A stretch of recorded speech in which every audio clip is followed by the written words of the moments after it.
Ladies and gentlemen, I call the House to order again. The adjudicators have now reached a verdict. Please welcome one member of the adjudication panel who will give some feedback on the debate and then announce the winning team.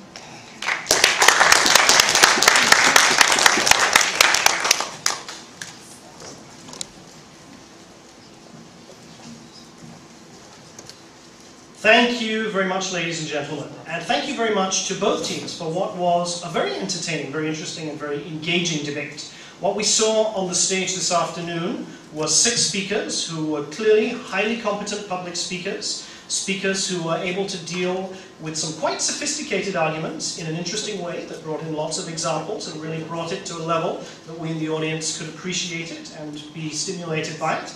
And 6 speakers who really had some strong persuasive speaking style and who engaged us. Both teams did an excellent job, and I think they deserve another hand. Well done.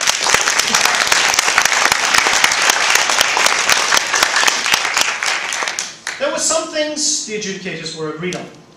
We were agreed on the fact that both teams set out their arguments very well, that both teams listened to each other very well, were very good at directly rebutting the points that each other had made and responding in a very specific way to the points that the other team had brought up, that both teams were very engaging stylistically, and that both teams had selected their arguments well. There were some things the adjudicators were not agreed on. One of them was the result. This debate has gone to the winning team by a split decision. What were the issues in this debate? Well, we had an interesting and fairly well set out case by Korea at the beginning, talking about the need to force companies to take action by passing legislation because other methods do not seem to be so effective. And what we had from the Pakistan team was what is called a counter plan, an alternative course of action. They agreed essentially that there was a need for some form of action to be taken and that the underlying principles behind the case were ones that had merit. But what they said was there are different ways to do this. Anti-discrimination laws will stop companies from discriminating against women without actually doing what they said was effectively discrimination against certain well-qualified male candidates. So which team eventually convinced at least a majority of the judges that they'd made the stronger case? Well, there were a few major issues we had to examine in this debate. One, what's the situation now? How much progress has been made? Both teams were agreed that to some extent the wages and the involvement of women in the workforce had improved over time. One team said this is good enough, another team said it's not fast enough. One team said that the imposition of things like anti-discrimination laws where they do exist has shown a clear and tangible effect. The other team said no, it hasn't. It's shown some effect, but it's really not coming close to what we're looking for. In the end, the adjudicators had to decide which team had really made that case the best, which team had laid the groundwork and had been consistent with pushing that forward throughout the debate. Another issue that came up a lot in this debate was symbolism. Is the symbolism of bringing women to senior positions, even if that is through legislation rather than necessarily on purely random merit, does it still send powerful signals to society? Does it tell us that women are capable of taking on these jobs? And yes, they may have got there initially with a bit of help, but once given the chance, they're showing people that they are perfectly capable, and this will allow encouragement for more women to take on positions in the future. That's what one team said. Another team said, no, in fact, this symbolism is very negative. People will view them as being there only through legislation, not through merit. And in fact, what we will see over time is a certain amount of discrimination against them and resentment by others who feel they have been passed over.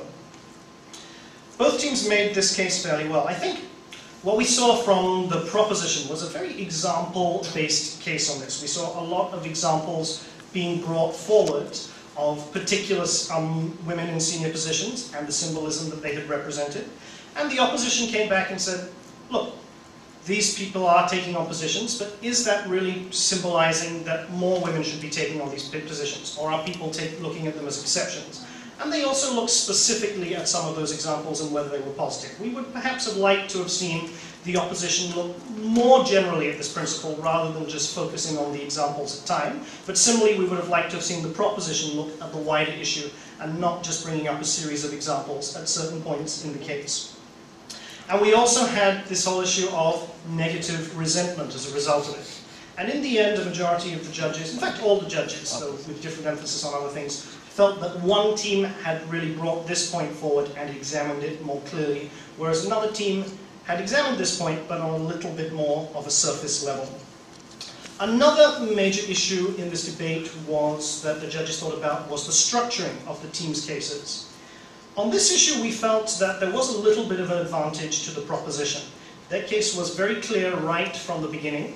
Where were they going to go with this? What were the major points they were going to bring up? And within each of their speeches, it was very easy to tell. Where were we? What points were going to be coming up later? And when they were moving on from one point to the next. The opposition, perhaps, could have given us a little bit of a tighter structure, both right at the beginning, in terms of where the team was going to go with the case, as well as during speeches, in terms of setting out where they were going to go and really signposting their points. So on the structural technical issue, the edge was with the proposition. However, maybe I've only got a minute left, I'll try and hurry up.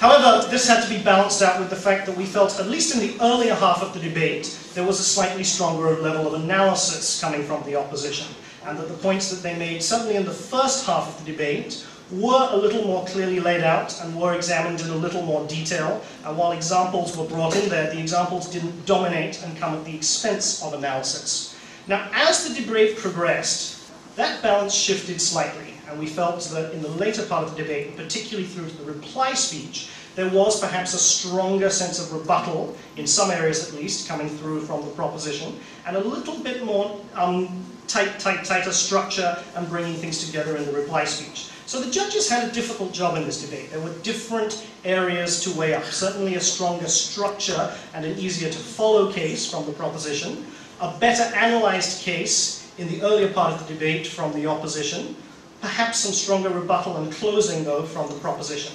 So it's a question of where the judges place their emphasis. And in very close debates like this, we do often get split decisions. The judges were not agreed on where the slight balance lay, but ultimately in close debates, there still has to be a winner. And by a majority, the judges decided that the winning team in this Octofinal, that will be going on to the quarterfinals tomorrow, is the team from Pakistan.